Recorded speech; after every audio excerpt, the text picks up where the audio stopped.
Ladies and gentlemen, welcome back to Norway Chess 2026.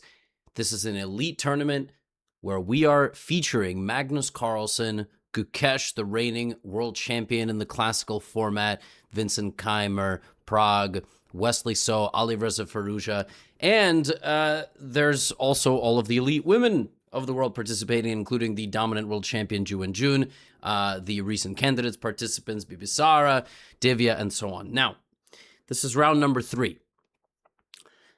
And it is time to sound the alarm bells in Oslo. All right, Magnus Carlsen lost the first game of the tournament, which means, just like Novak Djokovic losing a set or even 2 sets, it's time for everybody to hide under a table. It's going to be really bad for everyone. That's what you would think.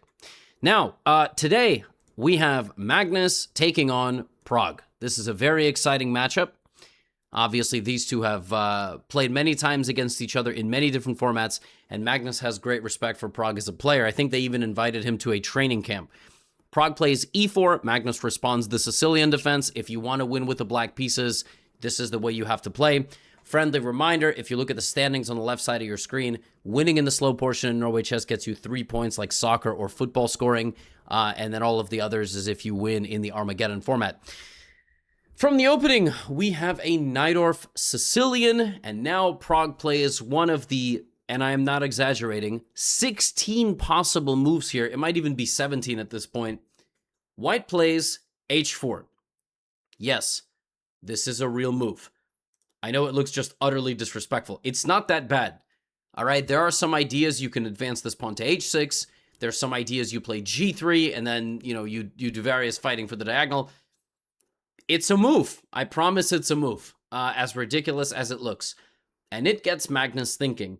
Black has many responses here, like knight c6, e5, b5. Those are the 3 that I'm aware of. Maybe you can play e6.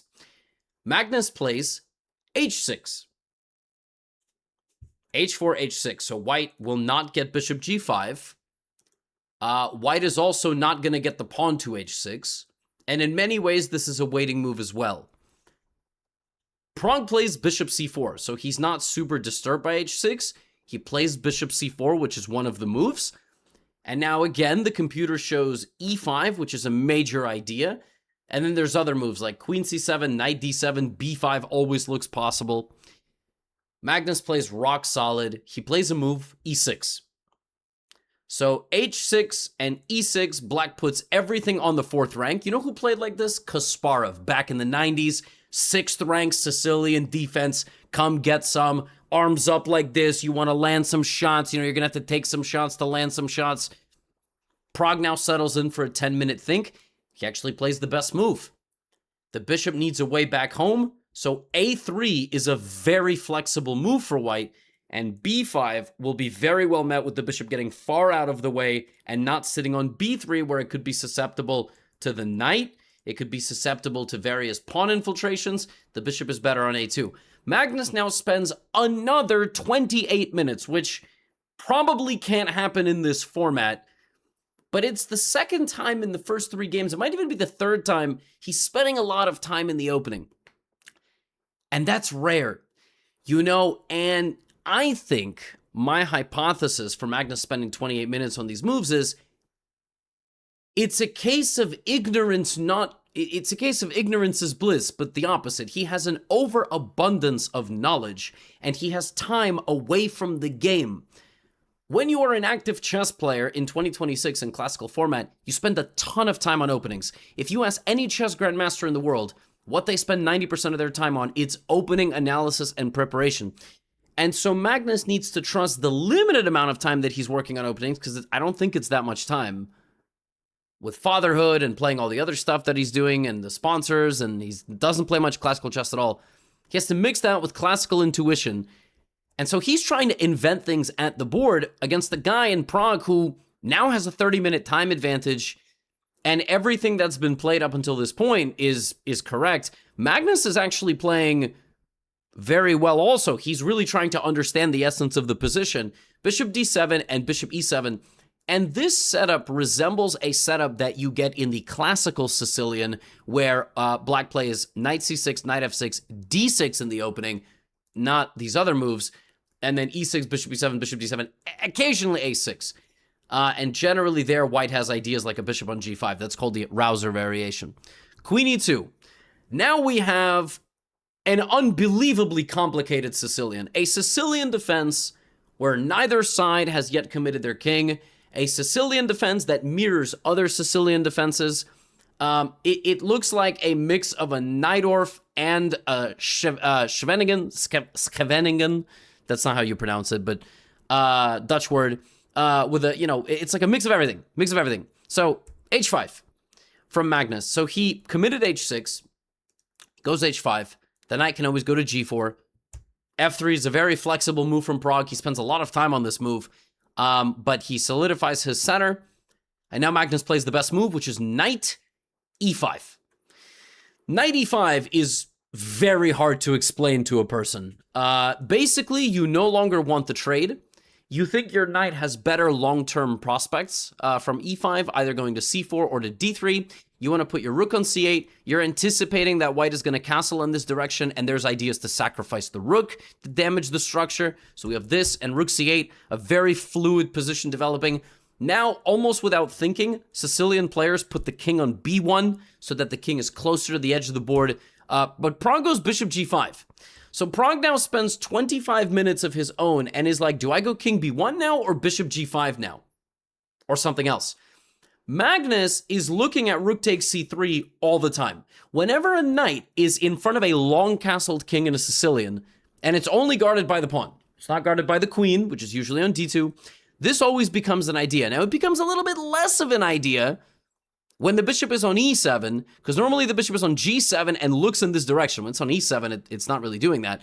And yet, Magnus Carlsen sacrifices the rook. Now, I'm not going to scream it because it's not like winning or anything, but he detonates a rook sacrifice. Look out, Pragg. Advantage gone. Queen a5.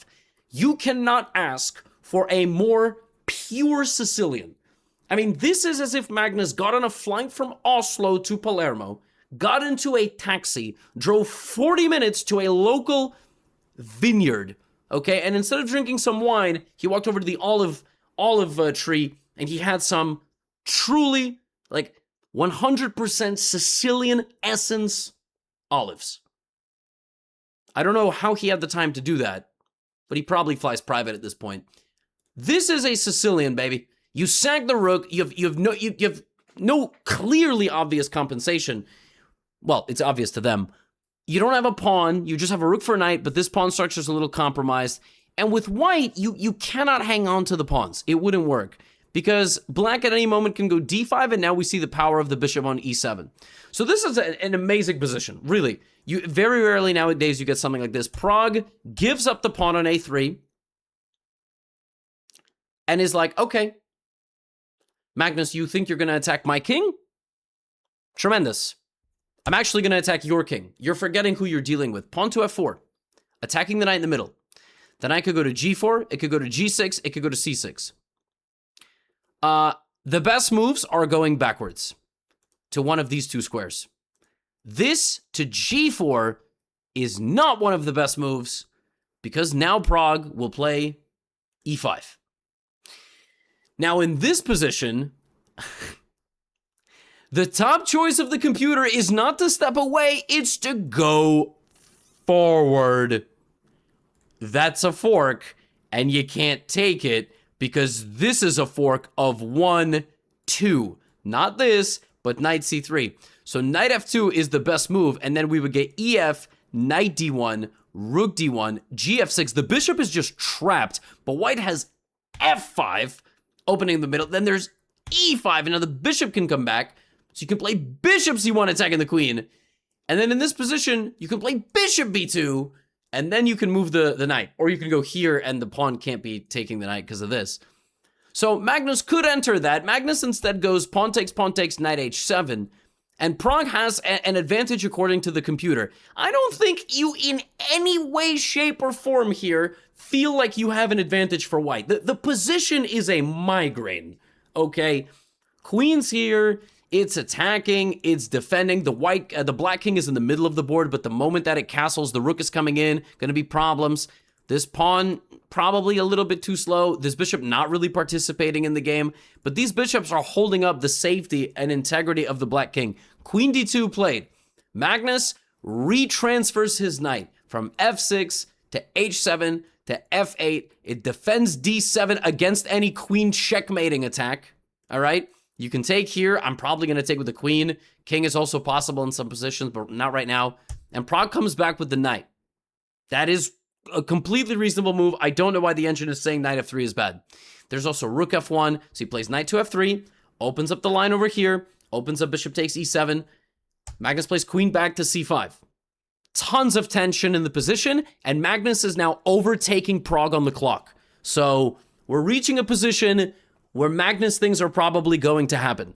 Bishop takes, queen takes. How do you break through? By the way, with white, if you don't deliver mate, this is an outside pass pawn. So the whole rest of this game, white is going to have to monitor the pawn movements over there. Pragg plays knight to g5. The position is still very aggressive looking, but Magnus is going to take his remaining central pawn, and there is no way in. There's no way into the position. For the record, Magnus has not played this style of chess his entire career. This is not his style of chess at all. This is very modern Magnus, like really trying to have fun with the game's Magnus. Knight e4, Pragg is like, we can have all the fun in the world, you and me. All right, knight takes e5, knight d6 check is incoming. Magnus grabs the second pawn. He now has a 2-pawn advantage. Knight d6 check, and Pragg can take on b7, but lining up the last rook in front of the king like this is probably better. This rook is not going to enter the game. The king is desperately stranded on that side of the board, but Pragg only has 11 minutes for the next 14 moves. Remember, there's 40th move you got to get to. Knight back to f6. You're not breaking through this. Everything is protected in the black position. Pragg down to 8 minutes. He just makes a general improving move, and now that knight comes back, and this knight comes here. You're just not going to do anything here. This guards this. This is guarded. The bishop might go to c6. Everything's protected. The rook is going to come out. The king is going to go to g8. Pragg goes knight takes b7. He takes the pawn at the worst possible moment because now bishop b5 comes in with a punishing effect. The rook is hanging, and so is the knight. Magnus taking over the game. Pragg responds queen d8 check. He needs a little bit of clarity in the position. He's down to 5 minutes and 41 seconds for 11 more moves, or he loses the game on time. There is no bonus time. Magnus plays knight back to e8. He doesn't even trade. The tension is being kept here. Everything in black's position is protected. We have an endgame, a dynamic endgame. The queens are off the board. Black is never getting checkmated here. All right. And not only is black not getting checkmated, his pawn structure, his pawn structure for black compared to white is incredible. White's is completely abysmal. Pawn to c4. The bishop goes to a4, parking itself very comfortably. Knight to e3 would be a 1, 2, 3, 4, 5. A quintuple fork arriving on e3, hitting every single pawn. Not really this one, but you kind of get my point. We're targeting 5 different things. We have rook to d8. Bishop comes back to c6, attacking the knight. How do you defend this position? You defend it like this. Everything is a little bit stuck here. 3 minutes and 47 seconds for Pragg. Bishop takes pawn from Magnus. He now gets another pawn. So he has 2 pawns. All right, he's up 2 pawns here. It feels like he's up 4 of them. The only thing remaining in Pragg's position is this pawn. And Pragg, after a sustained pressuring effort from Magnus, right here is going to make a big mistake. He's looking around. He's looking for a moment. He plays c5. And Carlsen has a chance. He wants to play knight d7, attacking the rook, removing the guard of this knight. But if he plays knight d7, there's going to be rook takes f3. So Magnus, as he always does at the clutchest moment, crushes a blow with pawn to g5. And white is in dire straits. If rook takes, knight drops, the rook no longer sees the bishop. So here you have to play pawn takes pawn. But he doesn't do that. You have to play pawn takes pawn and allow this pawn to come forward. He doesn't do that, and Magnus teleports his g7 pawn to g4. This is anchored in. The white rook is now completely and totally out of the game. Only thing Pragg has here is this. He gives a check, king f6. Pragg has 34 seconds to make 2 moves, and they better be good, or he's going to lose the game on time. He goes knight to d6 back, and Magnus here trades the knights, although he could have actually played bishop c6 and tried to keep the bishop back there and put the knight on f3. He does this. wait a minute, he doesn't even trade the knight. He doesn't trade the knight. Knight takes d6, pawn takes d6 is not what's going to happen. The rooks are staring at each other. Magnus Carlsen sacrifices his second rook. What is happening? And this knight goes to e4. So the rook is hanging. The pawn is hanging. What is going on in this game? The rook comes back to g1. Now here with black, you could take on c5. But if you take on c5, white can take on h5. And the thing is, in the long run, two rooks are going to beat two horses. They're just too powerful. Black needs all of these pawns together. Time is ticking. What is Magnus going to do? He gives a check. The king goes to b2. Now he goes to e2 attacking the rook. And rook f1. At this point, you could tell from the body language and the face of Magnus, something has gone wrong. Clearly his idea had been some sort of g3, g2, g1. Like, every square is defended. You've got to... But there's some ideas now. White is very close. Rook h5, rook e5 is there. Rook g8 stopping the pawn. Magnus thinks for 20 seconds and blunders a major advantage because now rook to g8 is there with pressure on the pawn. Maybe his idea was to run out of this pin. But Prague, with 30 seconds on the clock, makes a mistake back, and now it's back to equal. c6. Now, I think the idea was if g2 now, he can take with check. Knight takes f3 is losing because of rook to g8. I think this was maybe the idea. And maybe Magnus saw this and was like, oh my gosh, he's queening. But what Magnus can do is he can play king g7, which is sick. Both rooks hang. c7, g1 queen. And then there's this. But black goes here and actually survives the game. This is madness. Madness, madness, madness. So Magnus has to push here and come back to g7. But he goes to king g7 first. He changes the move order. And now I don't have to take the bishop on f3. I just push. And if you go g2 now, I just queen. And if you take like this, it's over because you are mated. The pawn did not promote on g1. It promoted on f1. So Magnus here, in the madness of this position, king here, g2, all of this, blunders the entire game away and loses. And Prague gets the resignation. Magnus played g2, stared at the board, and just resigned. He resigned because the rook can go anywhere. It can go to d1, and you're losing. This pawn can make it through, but it doesn't matter. It doesn't matter because ultimately I queen. So in this wild pawn race, black had only one resource. He needed to push and then walk away when the check was taken. All these things mixed together. We are seeing Magnus in time trouble with only a 10-second bonus. This time trouble gets everybody. Father Time is undefeated, and that is not a euphemism. And Prague takes down Magnus, his second loss in 3 games. His third loss in like the last 5 or 6 classical games. His rating is down to 28-27, which is still like 40 points away. But it just shows you that if we made Magnus play a year of this format, it would take a toll on his nervous system. And that is the truth. Like when you classical, when you play mostly rapid and blitz and you win everything, classical and this particular format where on the 40th move there is no bonus time. Every game is coming down to catastrophic mistakes in the time trouble. And Prague gets the job done. He must be feeling good about himself. Wild stuff. Prague over there on that side has 4.5. Magnus has 1.5 out of a possible 9. Out of a possible 9 points to start the tournament. First 3 rounds, crazy. His toughest start to a tournament in years. So we are going to see if he can make a comeback. I've got some more games for you as well, as always. We have Gukesh versus Alireza Firouzja. This one was an exchange Queen's Gambit decline. Firouzja has been demolishing everybody, so Gukesh is going to have to try to slow him down. He's going to not allow Firouzja to get an attacking position. He plays a very, very solid positional line. Winning with black is not easy. All right. Alireza beat Magnus with white. He did not beat him with black. And they just make a draw. There was nothing here. This was never really much of a game. We go to Armageddon. And as always, Armageddon is going to be potentially very terrible. So remember, black has 3 minutes less, but a draw is a win. That is the format. Alireza plays a Tarrasch defense, very forcing line, so he can play a lot of moves pretty quickly. Gukesh tries to, refute the opening, and he kind of does. He gets a pawn up position. But it's Alireza. Alireza can be a pawn down, you know, down 2 minutes, and he will still try to find a way.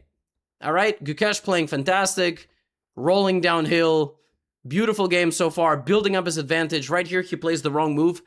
Instead of moving his rook, he can play rook c8. He moves his rook. Rook c8 would have been a little bit better. Beautiful backwards idea here. All the bishops on the same diagonal, all the rooks on the same diagonal, rather.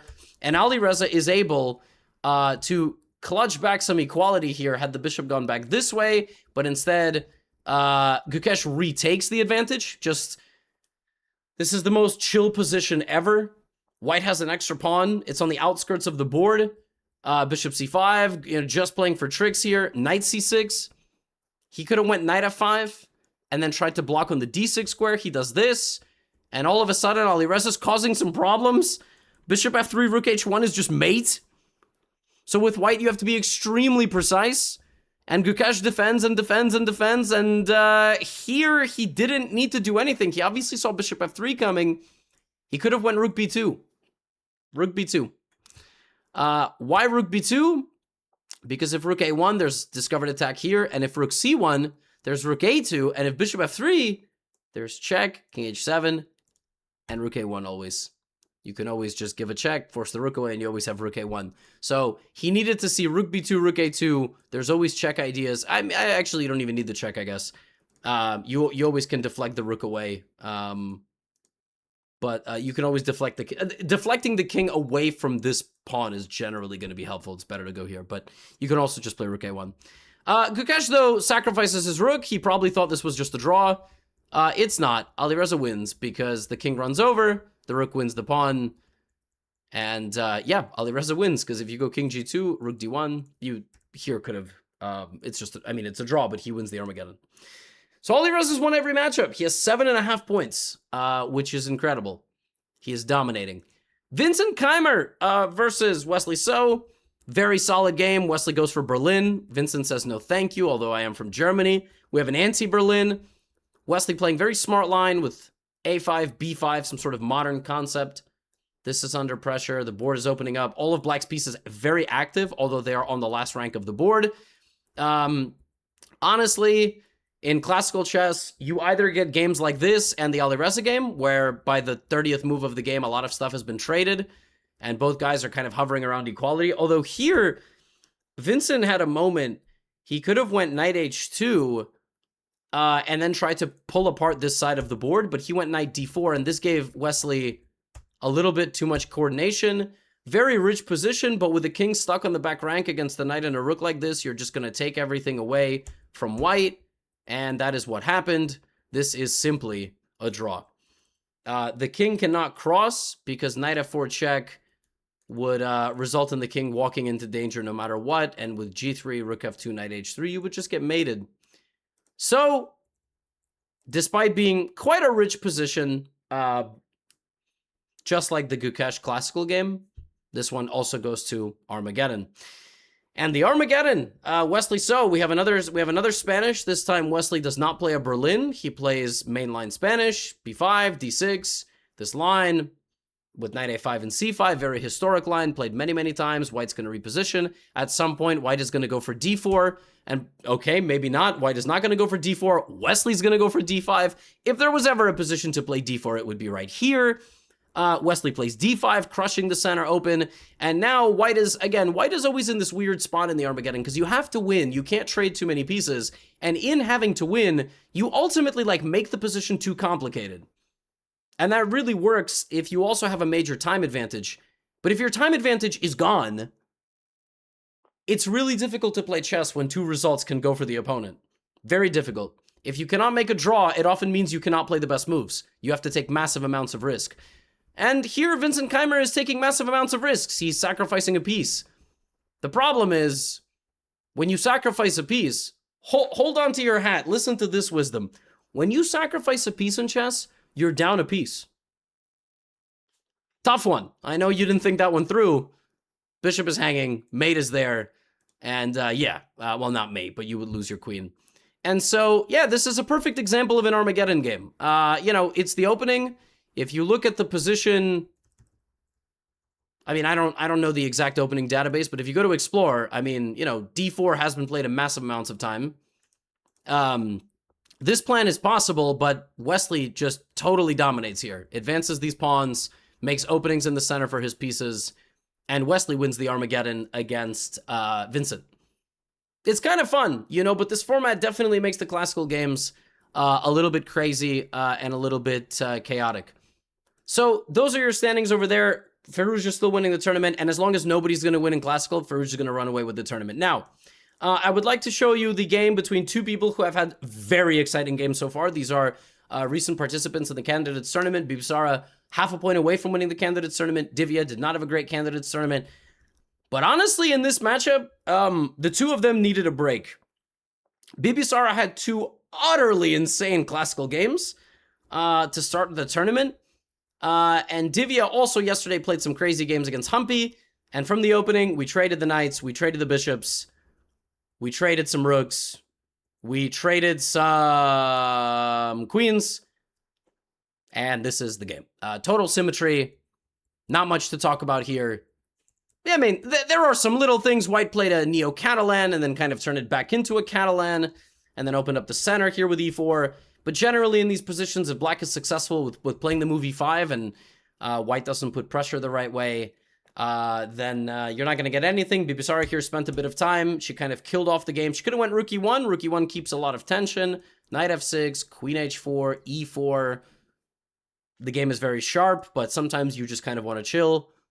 And the game ends in a draw, and we go to Armageddon. We now repeat the same thing, only this time d takes c4 is the move chosen by Black. She plays like this, gets kind of the perfect optimal setup. Bibisara plays d3, b3, developing all her different pieces. The thing about these positions, though, is that if you don't open up the center the right way with White, you don't get anything, because you cannot play chess with no space. I've played these positions myself with White and Blitz, and if you don't play d4 or e4, like something fast, only bad things can happen. So e4, she's going to try to make a pawn break happen. She's going to make a couple of improvements. At some point, you have to make a pawn break, or Black's position is just really good. There's the pawn break. But the problem is the pawn break came at the wrong moment, because now b4 destabilizes. You have to move the knight.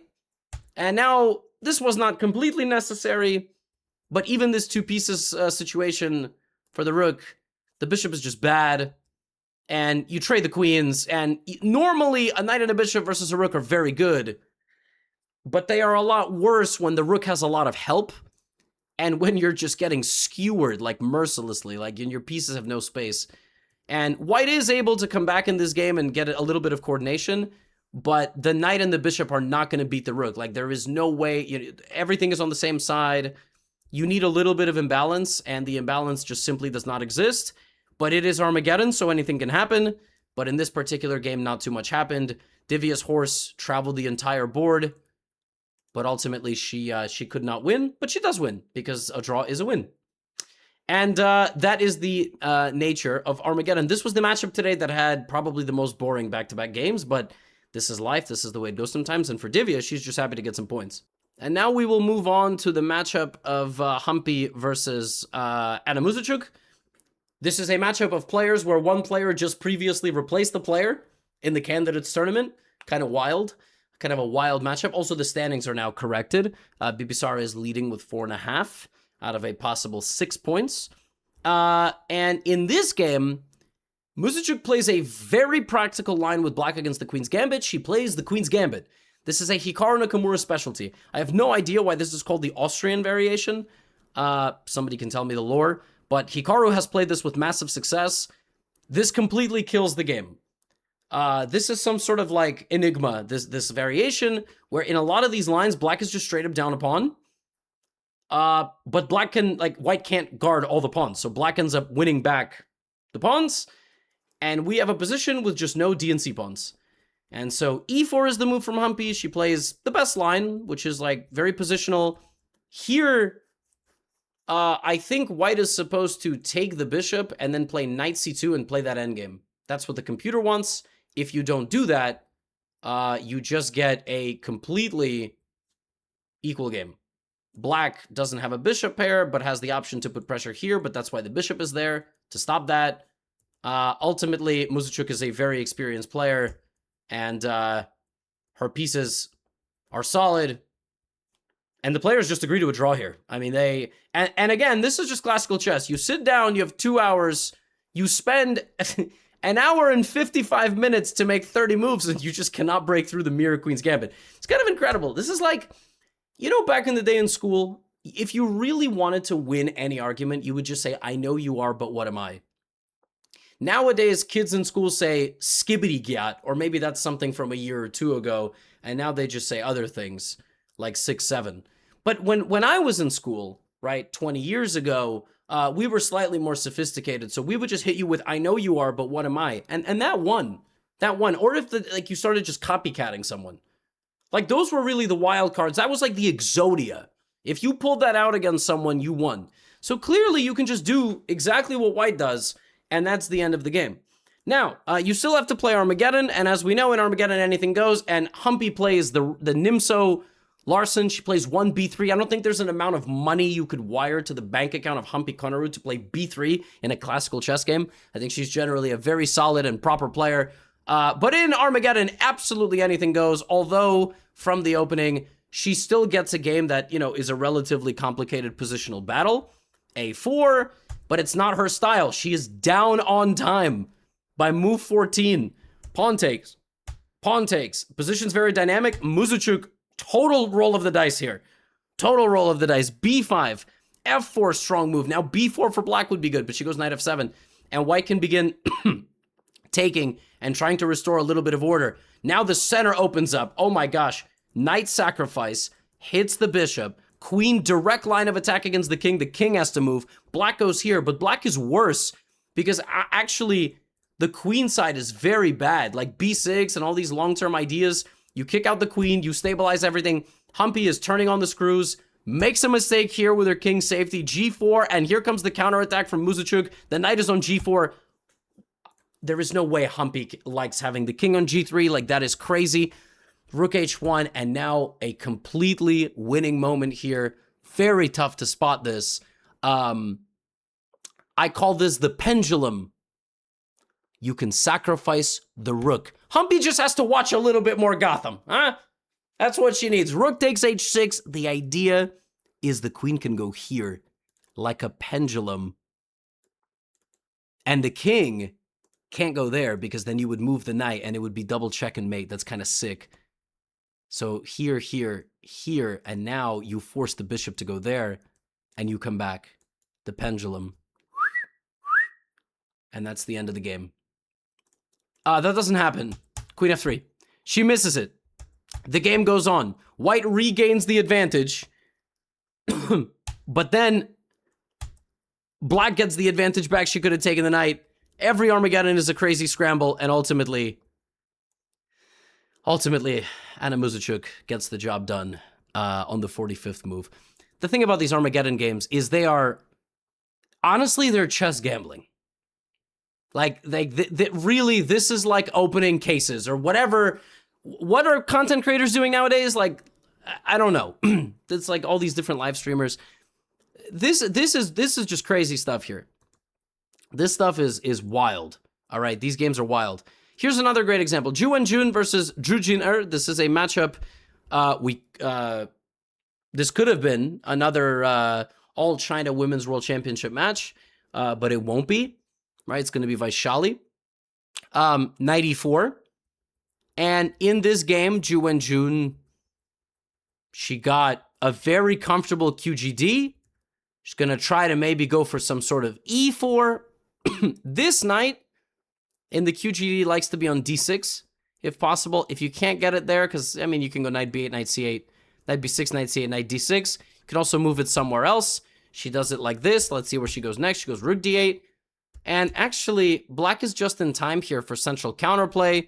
The knight is very comfortable. Ultimately, excellent repositioning from Ju Jin-er. And even though Ju Wenjun got a very nice position, you can't really break through. And ultimately, in these types of structures, in the Queen's Gambit decline, there's some lines where black can launch a devastating attack against white. And that is what's going to happen. f4, knight g5, f3. So black is going to go c5. White had some moment here to have an advantage. Right here, you have to go king f1. Tough move. The threat is like rook takes d6 ideas and knight h3 check followed by winning the queen, although I'm not even sure because this pawn can promote in a bunch of the lines. Queen takes d5. She sacrifices the queen here, and if black plays queen e2, it's a massive advantage according to the computer. Queen e2, hitting this pawn, and I guess always threatening queen e3 and stopping e6. But again, late stage, these games are decided in these deep time troubles. King h7 instead.